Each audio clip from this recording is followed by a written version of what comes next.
Luna, en partenariat avec France Info et l'Obs, présente l'info dans le rétro. Vive la France!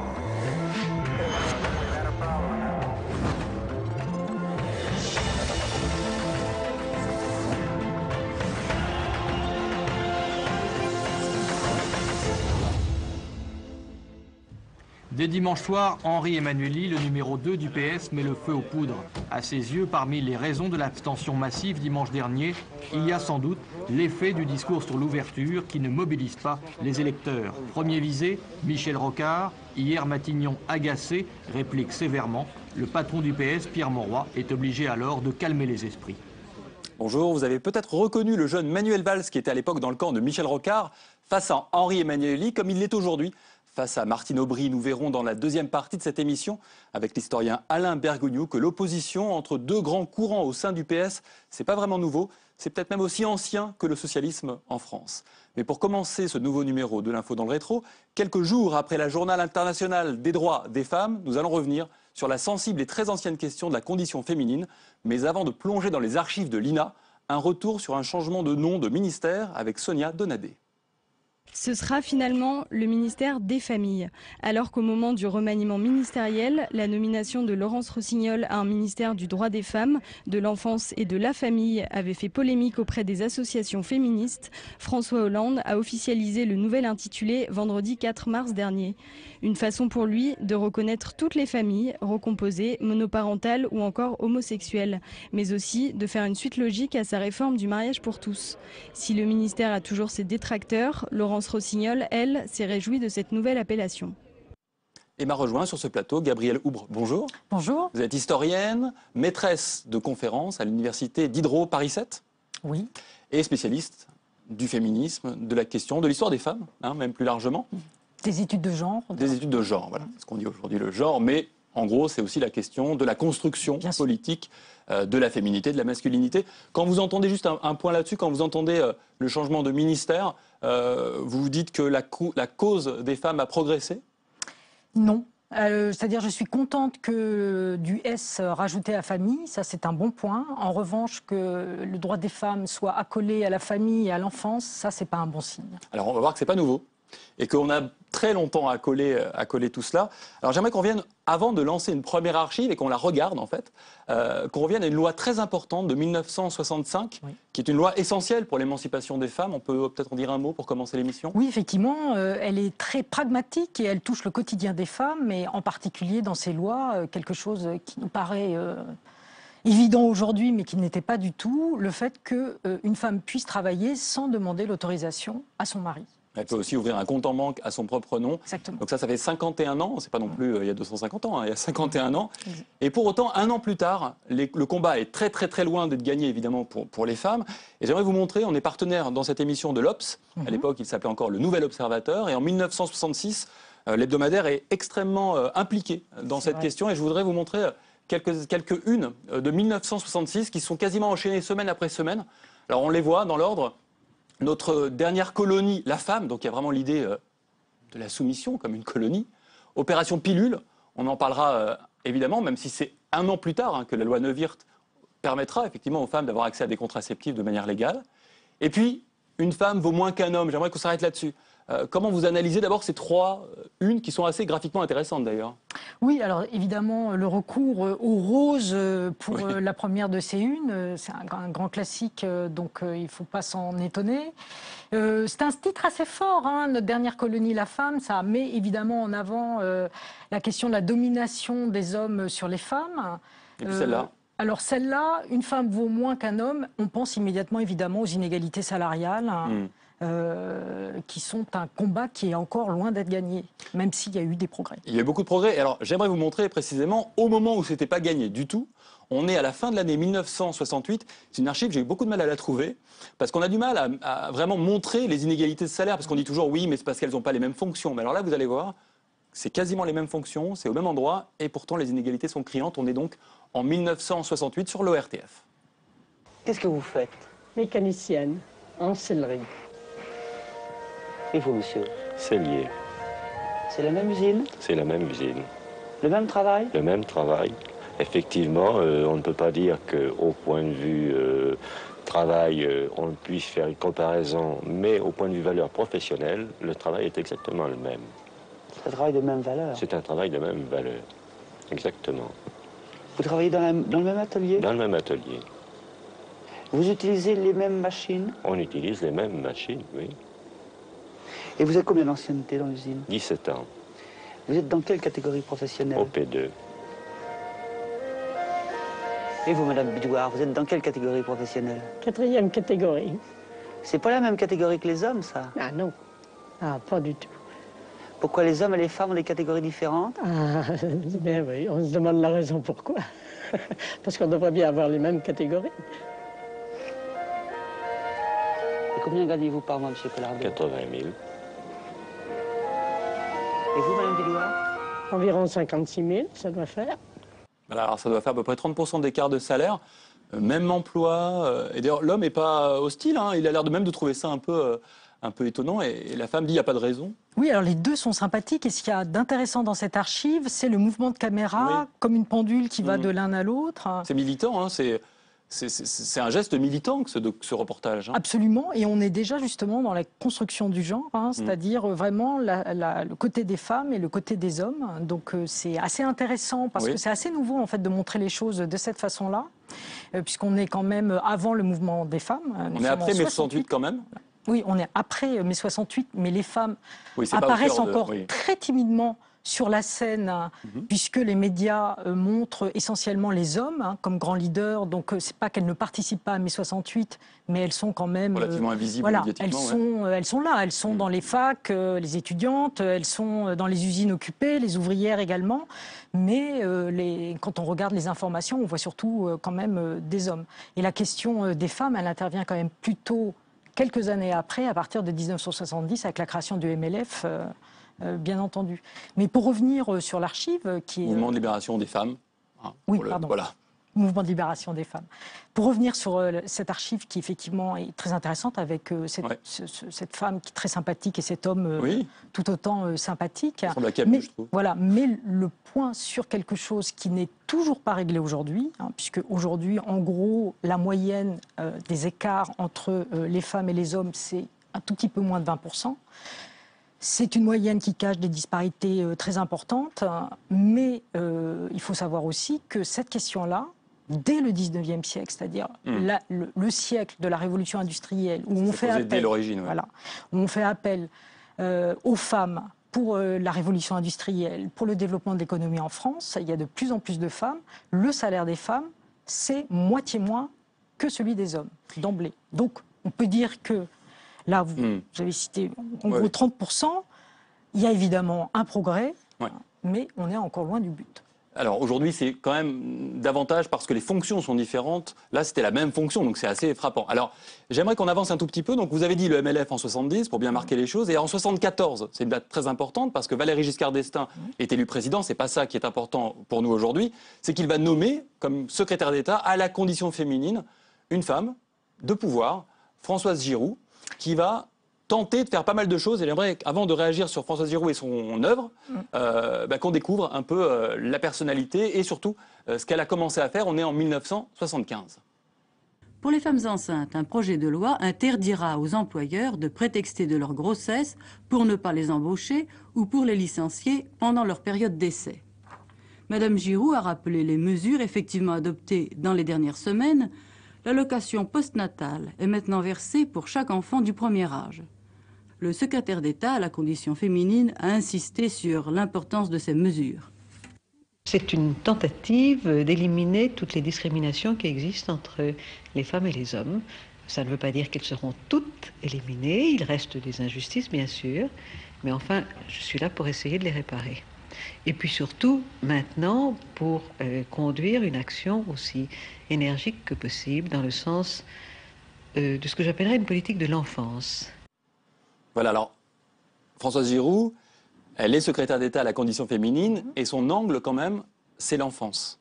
Est-ce que c'est un moyen, tout de même, d'œuvrer pour la condition féminine? En quoi, d'abord, pourquoi se focaliser à ce point sur le rôle de mère, en fait, qui est Ça lui a été reproché d'ailleurs par les féministes, puisque là, cette fois-ci, nous sommes en 1974. Le féminisme est en pleine effervescence. Il y a une multiplicité de groupes féministes, par exemple la Ligue du droit des femmes, dont la première présidente est Simone de Beauvoir. Et Simone de Beauvoir attaque François Giroud sur la question justement des allocations maternelles en disant... C'est une fausse bonne idée parce que ça maintient en fait les femmes dans un rôle traditionnel d'épouse et de mère au foyer et que ça les empêche en fait, ça les incite pas. Est-ce que ça veut dire qu'on n'arrivait pas à sortir de ce cadre idéologique finalement qui était de dire améliorer la condition d'une femme, c'est d'abord améliorer ses conditions de mère? C'est toujours le problème de réduire en fait les femmes à la maternité. Et qui était aussi un des problèmes de la dénomination du ministère de Laurence Rossignol. Aussi. C'est pour ça que je vous disais que c'était un petit peu choquant que nous revenions à cet aspect-là des choses. Alors, elle ne restera secrétaire d'État que 2 ans, jusqu'en 1976. Après, il y aura une période un peu de latence. Et puis, François Mitterrand, élu en 1981, va décider de taper un grand coup pour la condition, pour la cause des femmes. Et il va nommer une ministre qui n'est pas encore ministre de plein droit, elle le sera quelques années plus tard, c'est Yvette Roudy. Et j'aimerais vous faire écouter cet échange un peu surréaliste entre Yves Mourouzi et donc la nouvelle ministre des femmes, qui est Yvette Roudy. On est en 1981. Elle n'est pas encore au point, la pilule pour hommes. Madame Roudy, bonjour. Vous venez d'entendre ce reportage. On y a beaucoup parlé d'informations et surtout de manque d'informations. Voilà qui justifie en quelque sorte la campagne que vous lancez. Oui, c'est exact. Je pense que cette campagne est tout à fait justifiée. Cela dit, peut-être que la pilule pour hommes n'est pas impossible, cher monsieur Mourouzi. Il ne faut pas décourager tout le monde. J'ai simplement dit, madame la ministre, qu'elle n'était pas au point. Voilà. Elle n'est pas au point, comme beaucoup de choses d'ailleurs. Les moyens contraceptifs sont insuffisants, mais surtout, ils sont peu connus, mal connus. Et c'est vrai qu'il y a autour de cette affaire comme un environnement de peur et de dramatisation. Un mot d'abord sur la manière dont Yves Mourouzi... Oui, un peu de condescendance avec Yvette Roudy qui ne se laisse pas faire. Ah oui, pas du tout, oui. Qui n'est pas ce genre de femme, donc qui réagit vigoureusement. Et ça a d'ailleurs été son empreinte dans ce ministère, puisqu'elle a vraiment marqué pour les féministes le premier véritable ministère avec des avancées assez spectaculaires. Parce que le vrai nom, c'était ministre délégué aux droits de la femme. Oui, alors... Aujourd'hui, cette dénomination est assez péjorative à cause du « la » qui est archétypal. Oui. On préfère parler des femmes, de la pluralité des femmes. D'ailleurs, beaucoup se sont fait taper sur le doigt quand ils ont dit journée de la femme pour le 8 mars. C'est exact. Mais alors, pour le coup, il faut contextualiser un peu. Je pense qu'au moment où cette dénomination a été choisie, il s'agissait de faire référence aux droits de l'homme, c'est-à-dire à la Déclaration des droits de l'homme de 1789. Donc c'était plutôt dans un sens noble. Je pense qu'il faut avoir ça en tête. Juste dans cette archive, ce qu'Yvette Roudy est en train d'expliquer, c'est en fait, il faut que les femmes prennent effectivement les contraceptifs, parce qu'elles en ont le droit, mais elles le font très peu, et elles ont, selon elles, beaucoup trop recours à l'IVG. Alors, c'est une autre manière de prendre la question de la condition féminine, pas du tout sur le mode de la mère, mais plutôt sur le mode de la maîtrise de son propre corps. Là, on est vraiment avec l'influence des mouvements féministes. Absolument, et c'est un des facteurs principaux de... C'est un des facteurs principaux de l'émancipation des femmes. Donc c'est absolument important avec la question de l'éducation des filles.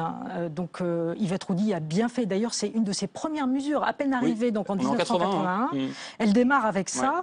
Il faut aussi rappeler quand même que, certes, il y avait eu la loi Neuwirth avec la légalisation de la pilule en 1967, qu'il a fallu attendre quand même les décrets d'application en 1972 parce qu'il y a eu des réticences très fortes des administrations, et que même en 1972, l'information, la publicité pour la pilule était interdite, sauf dans les revues médicales. Il a fallu attendre 1991 pour que cette diffusion soit véritablement autorisée. D'où le souci d'Yvette Roudy de dire mais attendez, toutes les femmes ne sont pas encore prévenues. Et en plus avec une dimension très sociale, on est quand même dans un gouvernement socialiste très à gauche, et Yvette Roudy insiste, alors à un autre moment de cette archive, sur le fait que c'est surtout les femmes de milieux défavorisés qui n'ont pas accès à la pilule, et qu'il s'agit aussi d'une mesure d'égalité sociale. Alors on peut quand même citer, parce qu'on a fêté il y a très peu de temps les 60 ans de maternité heureuse qui donnent lieu au mouvement du planning familial. C'est le mouvement du planning familial qui a lancé « Un enfant si je veux, quand je veux », qui est donc évidemment un slogan que Yvette Roudy connaît fort bien. Et à part ces plannings familiaux qui jouent un rôle extrêmement important, Eh bien, de fait, Yvette Roudy a raison, la plupart des filles et des femmes n'étaient pas au courant véritablement des moyens contraceptifs. Un long combat. Merci beaucoup, Gabrielle Houbre, d'avoir été mon invité. Je rappelle votre dernier livre, Prostitution, et le sous-titre était Des représentations aveuglantes. Aveuglantes, et c'est chez C'est un collectif chez Flammarion. Voilà, chez Flammarion, après une belle exposition au musée d'Orsay. Merci beaucoup d'avoir été mon invité. Merci beaucoup.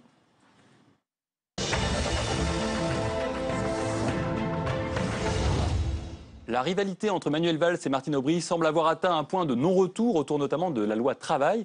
Alors avant de l'inscrire, cette rivalité dans le temps très long de l'histoire, le point sur un PS au bord de la crise de nerfs avec Faustine de Saint-Géniès. Martine Aubry, meneuse de fronde. À Lille ce soir, elle explique sa prise de parole. Je préfère parler aujourd'hui que de me dire demain j'aurais dû dire les choses. Et vous remarquerez que j'ai toujours préféré parler directement au président de la République et au Premier ministre et de me taire tant que je pensais que les choses pouvaient changer. Et aujourd'hui, elle co-signe dans le journal Le Monde une tribune au vitriol avec d'autres personnalités de gauche. Une charge d'une violence inédite contre la politique de François Hollande et Manuel Valls. Les 18 signataires dénoncent méthodiquement la politique menée depuis 2012. Le pacte de responsabilité, 41 milliards d'euros mobilisés pour rien. La déchéance de nationalité, un débat affligeant. Mais c'est surtout la réforme du travail qui a été le détonateur de ce réquisitoire. Les poids lourds du gouvernement préfèrent minimiser cette tribune. Et m'a rejoint Alain Bergogneau, bonjour. Bonjour. Vous êtes historien, professeur associé à Sciences Po.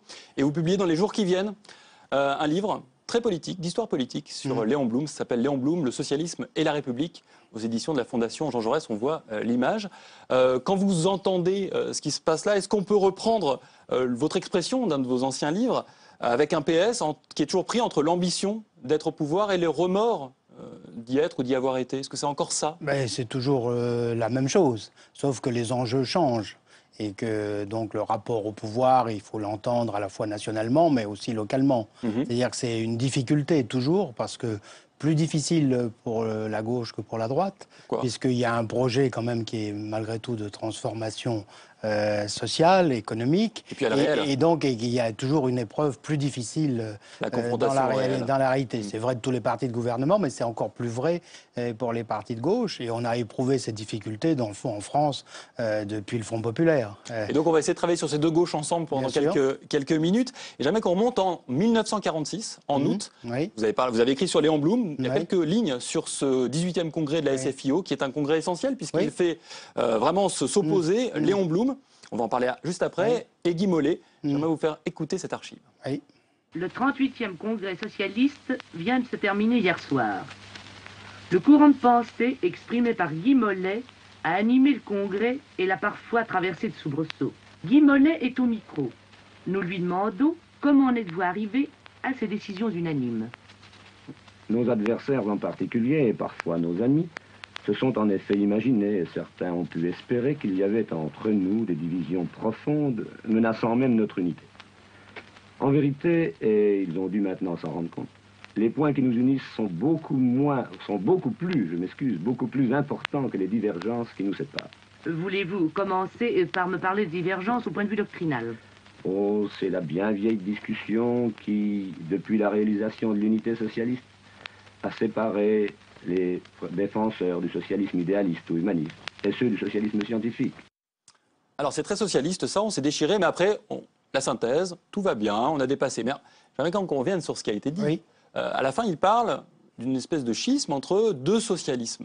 Le socialisme idéaliste, humaniste, incarné par Léon Blum, et le socialisme scientifique, incarné plutôt par Guy Mollet. Est-ce qu'on peut définir ces deux types de socialisme?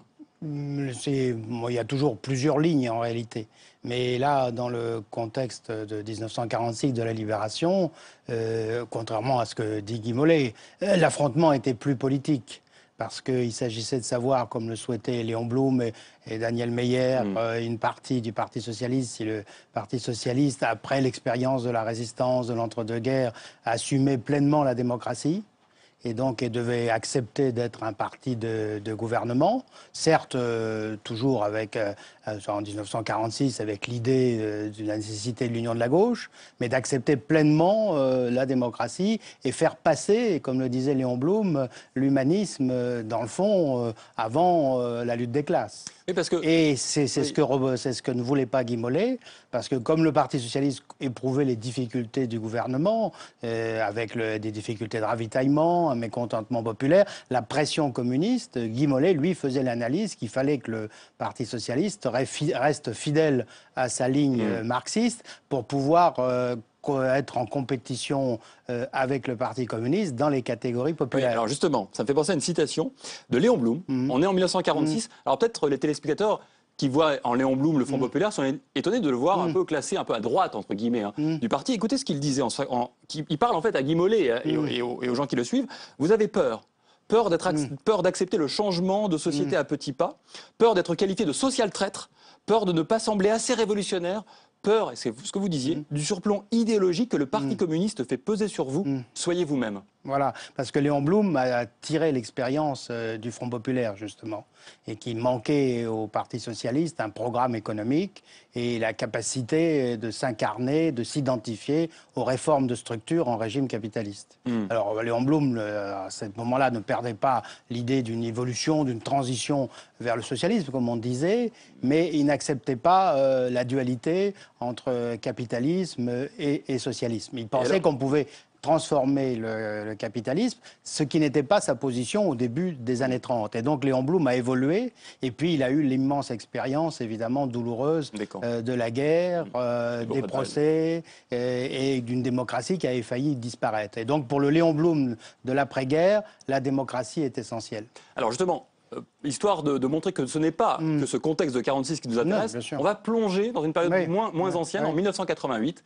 Henri Emmanuelli, face au Premier ministre, Michel Rocard. Vous allez voir qu'encore une fois, il y a ces mêmes lignes de clivage au sein du Parti socialiste français. Dès dimanche soir, Henri Emmanuelli, le numéro 2 du PS, met le feu aux poudres.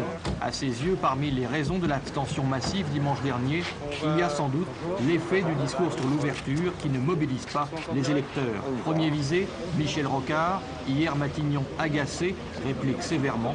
Le patron du PS, Pierre Mauroy, est obligé alors de calmer les esprits. Je soutiens avec tous les socialistes le gouvernement qui réussit.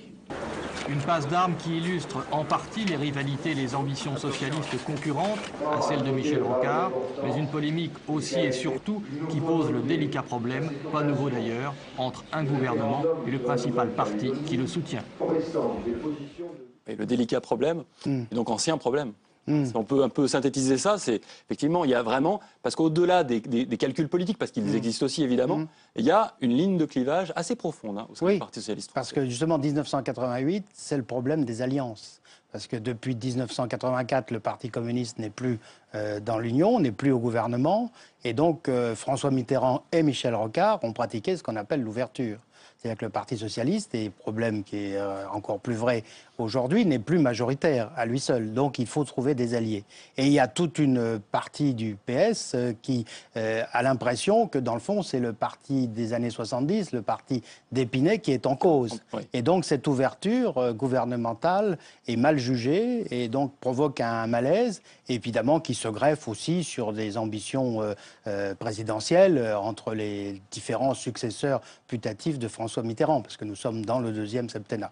Merci beaucoup Alain Bergugneau. On va regarder peut-être un peu différemment ce qui se joue au sein du Parti socialiste et pas forcément penser uniquement en termes de calcul politique, mais aussi en termes de clivage idéologique. Merci d'avoir été mon invité. Je rappelle que votre livre, Léon Blum, Le socialisme et la République, sort dans quelques jours aux éditions de la Fondation Jean Jaurès. Merci beaucoup à vous.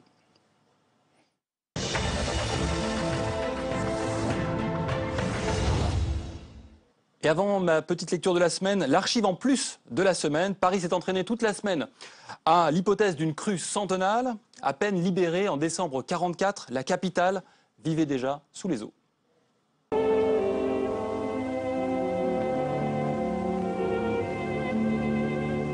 Paris retrouve les images classiques de la crue. Il a trop plu depuis des mois, la Seine est devenue inquiétante. Jusqu'où montera-t-elle ? Le ver galant, noyé, est interdit aux amoureux. Voici qui est plus grave. Les péniches immobiles sont bloquées devant les arches trop basses. On ne passe plus. Et il faut en hâte préparer des barrages, pomper l'eau qui envahit la ligne des Invalides. Et puis pour terminer cette émission, mon conseil de lecture qui fait une bonne synthèse finalement, hein, comme au sein du PS, entre Léon Blum et la condition féminine, puisqu'il s'agit du livre de Dominique Misica, Thérèse, le grand amour caché de Léon Blum, chez Alma Éditeur, qui est un très bon éditeur d'histoire, qui fait du très bon travail. C'est un livre qui sort ces jours-ci et qui raconte, alors l'amour caché pas longtemps, puisqu'ils se vont effectivement se marier, mais très longtemps, Thérèse sera la maîtresse d'Léon Blum. Et ce qui est intéressant, c'est qu'elle va jouer un rôle essentiel dans son action politique, dans l'action politique de Léon Blum. Elle sera l'un des moteurs d'un homme qui, au départ, faisait très peu de politique. C'était plutôt un dandy, bourgeois, un peu dilettante, et qui va se mettre en politique, notamment avec Thérèse. Le couple, et Dominique Misica le dit, le couple Thérèse et Léon Blum lui fait un peu penser au couple Eleanor Roosevelt et Franklin Delano Roosevelt, donc un couple politique. Voilà, pour terminer cette émission, comme chaque semaine, c'est la tradition, une speakerine vient vous dire au revoir à ma place. Avant de vous quitter, je voudrais vous rappeler que nous nous retrouverons lundi pour notre journal quotidien. Je vous souhaite à tous une bonne soirée. Vive la France!